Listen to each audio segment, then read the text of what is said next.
Hey guys, welcome back to our YouTube channel. I hope you all are doing well. आज के video में मैं आपके साथ कुछ वर्कशीट शेयर करूंगी जो कि बच्चे की रीजनिंग और लॉजिकल थिंकिंग की जो स्किल्स हैं उन्हें इम्प्रूव करने के लिए काफ़ी हेल्पफुल होंगी। तो जैसे आप डेली बेसिस पे बच्चे के साथ वर्कशीट्स प्लान करते हैं, लाइक आप उन्हें राइटिंग प्रैक्टिस दे रहे हैं या फिर स्पेलिंग लर्निंग की वर्कशीट्स या मैथ की वर्कशीट्स, तो वो वर्कशीट्स तो इम्पॉर्टेंट रहती ही हैं। उसके साथ ही साथ आपको कुछ ब्रेन टीजर की जो एक्टिविटीज़ होती हैं वो बच्चे की डेली प्रैक्टिस में जरूर इंक्लूड करवानी चाहिए। तो अगर आप कुछ टाइम से हमें फॉलो करते हैं तो आपको पता होगा कि मैं काफ़ी सारी ब्रेन टीजर की एक्टिविटीज़ जिया की डेली प्रैक्टिस में इंक्लूड करती हूँ और आप लोगों के साथ भी मैंने सिमिलर वर्कशीट्स जो हैं वो शेयर की हैं। आज के वीडियो में मैं स्पेसिफिकली कुछ लॉजिकल और रीजनिंग स्किल्स के ही वर्कशीट्स आपके साथ शेयर करूंगी। तो मैं ये जो वर्कशीट्स हैं इन्हें थोड़ा सा चेंज करके डेली बेसिस पे जिया को करने के लिए देती हूँ और आपको भी मैं यही सजेस्ट करूंगी कि जैसे एक दिन आपने एक वर्कशीट दी, कल आप उसको थोड़ा सा चेंज करके बच्चे को करने के लिए दीजिए। इससे क्या होगा कि सेम वर्कशीट जो है वो रिपीट भी नहीं हो रही हैं और बच्चे को डिफरेंट जो लॉजिक हैं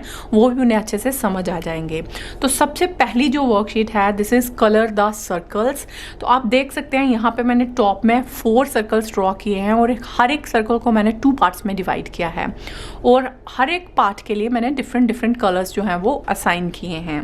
इसके नीचे पेज में मैंने कुछ सर्कल्स बनाए हैं, थोड़े से बिगर साइज में सर्कल्स बनाए हैं क्योंकि बच्चे को इन्हें कलर करना है। तो मेक श्योर आप जो सर्कल्स हैं उनका साइज थोड़ा बड़ा रख लीजिए। अगर आप चाहें तो आप इससे भी बड़े साइज का सर्कल बना के बच्चे को करने के लिए दे सकते हैं।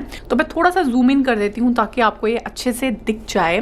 तो अगर आप फर्स्ट रो में देखें तो आप देख सकते हैं कि यहाँ पे एक साइड जो है वो सर्कल की ऑलरेडी कलर्ड थी, तो बच्चे को सिर्फ जो रिमेनिंग साइड थी उसे कलर करना था। अब देखने में हो सकता है ये वर्कशीट बहुत ही ईजी लगे कि हाँ जस्ट बच्चे को कलर्स ही फॉलो करने हैं, बट यहाँ पे अगर आप गौर करेंगे तो सेम कलर के लिए डिफरेंट कॉम्बिनेशंस हैं। लाइक यहाँ पे पर्पल कलर है, अगर लेफ्ट साइड पे पर्पल कलर है तो राइट साइड पे ग्रीन आएगा, बट यहाँ पे अगर राइट साइड पे पर्पल है तो लेफ्ट साइड पे पिंक आएगा।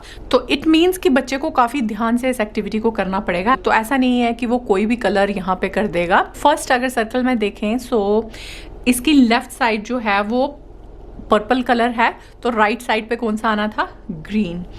अब यहाँ पे जैसे लेफ्ट येलो है, राइट येलो है तो लेफ्ट कौन सा आएगा, ऑरेंज कलर। तो अब सेम यहाँ पे आप देख सकते हैं कि ये वाला पर्पल जो है ये राइट साइड पे है। तो अब यहाँ पे 2 सर्कल्स में पर्पल यूज हो रहा है, बट यहाँ पे बच्चे को ये भी ध्यान देना पड़ेगा कि लेफ्ट साइड का पर्पल है यहाँ की राइट साइड का। तो जैसे यहाँ पे राइट साइड पे पर्पल था तो बच्चे को यहाँ पे लाइट पर्पल कलर करना था। येलो जो है वो अगेन राइट साइड पे ही है तो इस साइड पे ऑरेंज कलर आएगा। अगेन देखने में हो सकता है कि ये वर्कशीट बहुत ही ईजी लग रही हो, बट बच्चों के लिए इतनी इजी नहीं होगी। उन्हें पूरा कंसंट्रेट करना पड़ेगा ऐसी वाली वर्कशीट को सॉल्व करने के लिए।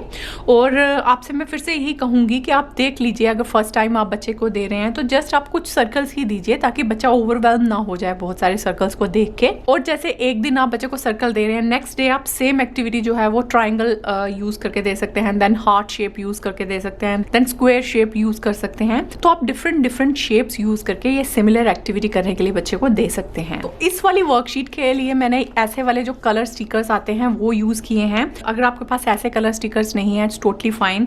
आप छोटे सर्कल ड्रॉ करके उन्हें कलर कर सकते हैं, या फिर अगर आपके पास डॉट मार्कर्स हैं वो यूज कर सकते हैं। तो किसी भी तरीके से आप ये वाली एक्टिविटी करने के लिए दे सकते हैं। तो आप देख सकते हैं यहाँ पे 2 सेम सर्कल्स पे मैंने लेटर्स लिखे हैं, like this is A and A. Then we have 2 more red circles, तो इसमें बी भी लिखा है। Then we have C C D D. तो बच्चे को अभी क्या करना है, सेम लेटर्स को कनेक्ट करना है। तो जैसे मैंने यहाँ पे अपर केस के लेटर यूज किए हैं, अगर आप चाहें तो आप एक अपर केस और एक लोअर केस का लेटर भी करने के लिए बच्चे को दे सकते हैं। इस एक्टिविटी को बच्चे को करना कैसे है कि उन्हें कनेक्ट करना है, जो भी सेम लेटर्स होंगे उन्हें कनेक्ट करना है। लाइक ए और ए को कनेक्ट करना है तो बच्चा सिंपली इसे कनेक्ट करेगा। देन बच्चे को बी और बी को कनेक्ट करना है, बी को कनेक्ट किया। बट इस वर्कशीट का ट्रिकी पार्ट ये है कि बच्चा जब भी कोई लाइन ड्रॉ करेगा तो लाइंस जो है वो ओवरलैप नहीं करनी चाहिए। उसका मतलब है कि कोई भी लाइन जो है वो क्रॉस नहीं करनी चाहिए। तो बच्चे को बहुत ही फोकस करना पड़ेगा कि जो भी पाथ वो ड्रॉ कर रहा है, मेक श्योर कि 2 पाथ्स जो हैं वो क्रॉस नहीं होने चाहिए। तो अगेन जैसे आप फर्स्ट टाइम बच्चे को दे रहे हैं तो आप इतने ज़्यादा लेटर्स के लिए मत दीजिए, आप 5-6 जस्ट सर्कल्स यूज़ करके बच्चे को एक्टिविटी करने के लिए दीजिए। और उन्हें जैसे पता चल गया कि कैसे इसे सॉल्व करना है, तो फिर आप बच्चे को कुछ ऐसी सिमिलर जो एक्टिविटी है वो भी दे सकते हैं। तो अगेन जैसा मैंने आपको पहले कहा, आप सेम एक्टिविटी बच्चे को अपर और लोअर केस मैच करने के लिए बोल सकते हैं, या फिर आप सिंपल सी मैथ इक्वेशन के लिए ये वाली एक्टिविटी दे सकते हैं। लाइक एक सर्कल में अगर आप लिखते हैं 2 + 5 और दूसरे में लिखते हैं 7, तो बच्चे को सॉल्व करके मैच करना है। इस एक्टिविटी को भी अगेन आप नंबर ऑफ वेज से बच्चे को करने के लिए दे सकते हैं। Now next we have one more interesting activity sheet. तो ये वर्कशीट जो है दिस इज फॉर सिमेट्री। तो अगेन इसके लिए भी मैंने स्टिकर्स यूज किए हैं। अगर आपके पास स्टिकर्स नहीं है, आप शेप्स ड्रॉ कर सकते हैं, या सिंपल कलर्ड सर्कल यूज करके भी आप ये वाली एक्टिविटी करने के लिए दे सकते हैं। It's totally up to you. जरूरी नहीं है कि आपको भी ऐसे ही स्टिकर्स चाहिए इस एक्टिविटी के लिए। इस पेज को मैंने हाफ में डिवाइड कर लिया था, और इस साइड का जो पैटर्न है जो कि मैंने स्टिकर्स को यूज करके बनाया है वो मैंने बनाया था। लाइक एक ये स्टिकर यूज किया है, then this sticker, then this, तो ये वाला पैटर्न मैंने बनाया था। तो यहाँ पे चिया को पैटर्न फॉलो करना था, बट ये सिमेट्री का पैटर्न है, तो बच्चे को यहाँ से स्टार्ट नहीं करना है कि लाइक पहले ये आएगा देन ये आएगा। सिमेट्री मीन्स बच्चे को अब यहाँ पे अगर करना है तो उसे बैकवर्ड्स जाना पड़ेगा, कि लाइक उसे यहाँ पे जो पिक्चर आएगी वो पहले करनी है, देन जो यहाँ पे होगा फिर, देन यहाँ पे होगा फिर। तो ये वाली वर्कशीट भी काफ़ी अच्छी है। बच्चे को काफ़ी फोकस करना पड़ेगा कि कौन सी पिक्चर जो है वो किस पिक्चर के बाद आएगी। लाइक आप देख सकते हैं यहाँ पे मैंने 2 सेम स्टिकर्स यूज किए हैं, बट एक की डायरेक्शन मैंने अपसाइड डाउन कर दी है। तो ऐसी वाली एक्टिविटीज को भी आप थोड़ा इजी बना सकते हैं, थोड़ा डिफिकल्ट बना सकते हैं, और अलग अलग दिन पे आप अलग अलग शेप्स या कलर्स यूज करके इस ऐसी वाली एक्टिविटीज करने के लिए बच्चे को दे सकते हैं। Now next we have one math activity sheet, और ये बहुत ही अच्छी वर्कशीट है बच्चे की एडिशन और सब्ट्रैक्शन की प्रैक्टिस के लिए। तो यहाँ पे बच्चे को लॉजिकली भी सोचना पड़ेगा कि किस इक्वेशन के लिए या किस आंसर के लिए मुझे कौन सा कलर करना है। तो ये बहुत ही अच्छी वर्कशीट है, और इसे भी अगेन आप नंबर ऑफ वेज में दे सकते हैं। आप जस्ट एडिशन के लिए दे सकते हैं और सब्ट्रैक्शन के लिए दे सकते हैं, या फिर आप भी जैसे यहाँ पे मैंने मिक्स एंड मैच किया है, कुछ एडिशन के सम है कुछ सब्ट्रैक्शन के हैं, तो सेम वे में आप करने के लिए दे सकते हैं। तो इसके लिए सबसे पहले आपको क्या करना है, ग्रिड बनाना पड़ेगी। तो ग्रिड एक्चुअली क्या होती है, जैसे ये एक टेबल है, इसे मैंने कुछ वर्टिकल और हॉरिजॉन्टल लाइंस के साथ डिवाइड कर दिया है। तो ये जो हॉरिजॉन्टल ऐसी लाइंस होती हैं, इन्हें हम रोज कहते हैं। जैसे ये फर्स्ट रो है, सेकंड रो, थर्ड रो, और जो ये वर्टिकल होंगी इन्हें हम कॉलम्स कहते हैं। और रोज और कॉलम्स के कॉम्बिनेशन से मिलके ही एक ग्रिड बनती है। पहले ही बच्चे को ग्रिड्स जो हैं वो इंट्रोड्यूस करवा रहे हो, तो आगे जाके बच्चे को समझने में ज़्यादा दिक्कत नहीं होगी कि रोज क्या होती हैं या फिर कॉलम्स क्या होते हैं। इसमें ज़्यादा डिटेल्स में आपको नहीं जाना है, आपको जस्ट मैं आपके रेफरेंस के लिए आपको बता रही हूँ कि इन्हें हम रोज कहते हैं और इन्हें कॉलम्स कहते हैं। अगर आप चाहें आप बच्चे को बता सकते हैं, अगर नहीं चाहें तो आप टोटली स्किप भी कर सकते हैं। तो आप देख सकते हैं हर एक बॉक्स में मैंने एक मैथ की प्रॉब्लम बना दी है, लाइक 6 + 1, 4 + 3, 3 + 4। तो ऐसे ही मैंने कुछ मैथ की प्रॉब्लम बनाई हैं। देन मैंने माइनस के लिए भी कुछ प्रॉब्लम्स बनाई हैं, और नीचे यहाँ पे मैंने कुछ नंबर्स यूज किए हैं और उन्हें कलर कर दिया है। तो यहाँ पे ये चीज मैं जरूर आपसे कहूंगी कि जब आप ये ग्रिड बनाएंगे तो आपको थोड़ा सा दिमाग लगाना पड़ेगा इसमें, और ये थोड़ी टाइम कंज्यूमिंग होगी, क्योंकि आपको यहाँ पे वही क्वेश्चन देनी है जिनका आंसर इनमें से कोई एक हो। हमें रैंडम कुछ सम्स नहीं देने हैं, हमें वही सम्स एडिशन या सब्ट्रैक्शन के सम देने हैं जिनका आंसर इनमें से कोई एक हो, ताकि बच्चा इनमें से कोई एक कलर चूज करके उसे कलर कर दे। तो यहाँ पे जैसे आप देख सकते हैं मैंने काफी सारे सम्स चिया को दे दिए थे, और उसने लास्ट की 3 रोज नहीं की हैं। तो आई नो मैंने ज्यादा ही सम सॉल्व करने के लिए चिया को दे दिए थे। तो आई विल सजेस्ट कि आप जस्ट 3 और 4 रोज से स्टार्ट कर सकते हैं। 3-4 रोज और 4-5 कॉलम्स ऐड करके आप ये वाली ग्रिड जो है वो बच्चे को सॉल्व करने के लिए दे सकते हैं। और अगेन आप एवरी डे इसकी प्रैक्टिस कर सकते हैं विद डिफरेंट कलर कॉम्बिनेशन, और एक दिन आप एडिशन के लिए दे सकते हैं, देन सब्ट्रैक्शन के लिए। और अगर आपने बच्चे को मल्टीप्लिकेशन और डिवीजन भी सिखाई है तो वो यूज करके भी आप सेम जो एक्टिविटी है वो बच्चे को प्रैक्टिस करने के लिए दे सकते हैं। Now next we have one more very interesting activity, और ये जो एक्टिविटी है ये इंस्ट्रक्शंस की एक्टिविटी है। तो आई थिंक मैंने ऐसी वाली सिमिलर एक्टिविटी आपके साथ प्रीवियसली शेयर की हैं, क्योंकि एवरी नाउ एंड देन मैं चिया को ऐसी वाली एक्टिविटीज़ करने के लिए ज़रूर देती हूँ। तो इसमें करना क्या है, सबसे पहले राइट साइड पे मैंने यहाँ पे एक पिक्चर ड्रॉ की थी, बिल्कुल बेसिक पिक्चर ड्रॉ की थी जिसमें मैंने कलर्स वगैरह नहीं किए थे। और राइट साइड पे आप देख सकते हैं यहाँ पे मैंने कुछ इंस्ट्रक्शंस दी हुई हैं। मैं थोड़ा सा जूम इन कर देती हूँ अगेन ताकि आपको अच्छे से दिख जाए।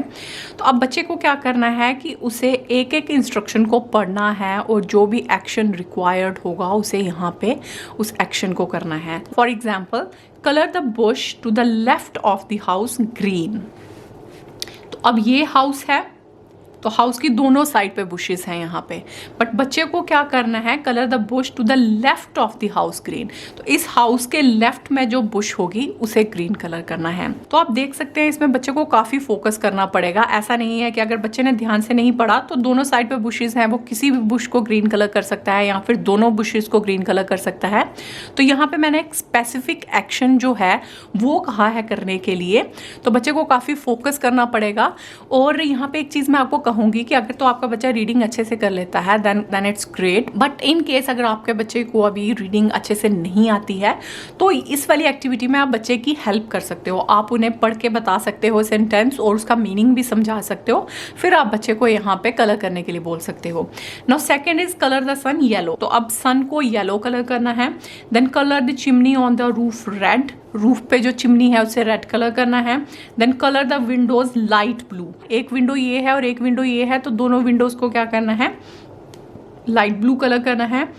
Draw some fluffy clouds in the sky. तो अब यहाँ पे कुछ क्लाउड्स ड्रॉ करने हैं स्काई पे। Then draw 3 purple flowers near the tree. अब ये ट्री मैंने ड्रॉ किया था बट यहाँ पे फ्लावर्स मैंने ड्रॉ नहीं किए थे। ये मैंने चिया को कहा कि 3 पर्पल फ्लावर्स जो हैं वो ट्री के पास ड्रॉ करने हैं। अगर आप चाहें तो आप स्पेसिफिक इंस्ट्रक्शन भी यहाँ पे दे सकते हैं, to the left of the tree और to the right of the tree और बॉटम ऑफ द ट्री। तो इससे क्या होगा कि बच्चे को जो डायरेक्शंस होती हैं लेफ्ट राइट अप डाउन, उनका भी अच्छे से पता चल जाएगा। बच्चे को इंस्ट्रक्शंस को कैसे फॉलो करना है उसका भी पता चलेगा। तो ये बहुत ही अच्छी वर्कशीट्स है and I highly encourage you guys कि आपको ये वर्कशीट बच्चे को ज़रूर प्रैक्टिस करने के लिए देनी चाहिए। उसके साथ ही यहाँ पे मैं एक चीज़ ज़रूर कहूँगी कि जैसे आप फर्स्ट टाइम ऐसी कुछ एक्टिविटी बच्चे को करने के लिए दे रहे हो तो ज़रूरी नहीं है आपको ऐसी 10 इंस्ट्रक्शंस या फिर 10 सेंटेंसेज लिखने हैं। You can start with just 3 और 4 ताकि बच्चे को जो है वो पता चल जाए कि उसे इंस्ट्रक्शंस को पढ़ के कैसे इम्प्लीमेंट करना है। तो यहाँ पे मैं ये चीज़ ज़रूर कहूँगी कि जब भी आप कोई भी नई चीज़, मैं सिर्फ इसी वर्कशीट की नहीं कह रही हूँ, कोई भी नया टॉपिक है या कोई नई एक्टिविटी है, जब भी आप बच्चे को करने के लिए देते हैं, चाहे आपका बच्चा बहुत स्मार्ट है, बहुत जल्दी पिक कर लेता है, तो आपको उस एक्टिविटी को ईजीएस्ट फॉर्म में देना है ताकि बच्चे को जो कॉन्सेप्ट है उस चीज़ का, जो भी चीज़ आप सिखाना चाहते हो उस एक्टिविटी के थ्रू, वो कॉन्सेप्ट समझ में आ जाए। जब बच्चे को कॉन्सेप्ट अच्छे से समझ आ जाएगा फिर उस एक्टिविटी को आप जितना मर्जी डिफिकल्ट बना लो, बच्चा ईजिली उस एक्टिविटी को कर लेगा। तो अगेन जितनी भी वर्कशीट्स आज मैंने आपके साथ शेयर की ये आपके रेफरेंस के लिए हैं, आपको आइडियाज देने के लिए हैं कि आप इस तरीके से वर्कशीट्स बच्चे के लिए प्लान कर सकते हैं। बट ज़रूरी नहीं है कि आपको बिल्कुल एग्जैक्ट वैसी ही वर्कशीट्स बनानी हैं। आप उन्हें ईजी बना सकते हैं, थोड़ा डिफिकल्ट बना सकते हैं, और हाँ अगर आप चाहें तो आप सिमिलर वर्कशीट्स भी बना के अपने बच्चे को करने के लिए दे सकते हैं। तो आज के वीडियो को मैं यहीं पे एंड करती हूँ। आई होप आज का वीडियो भी आपके लिए हेल्पफुल रहा हो और इससे भी आपको कुछ नए आइडियाज मिले हों जो कि आप अपने बच्चे की डेली प्रैक्टिस में इंक्लूड करवा सकें। तो अगर आज की वीडियो भी आपको अच्छी लगी हो तो please give this video a big thumbs up and do subscribe to our channel for more such videos. Thank you so much everyone for watching. Stay safe.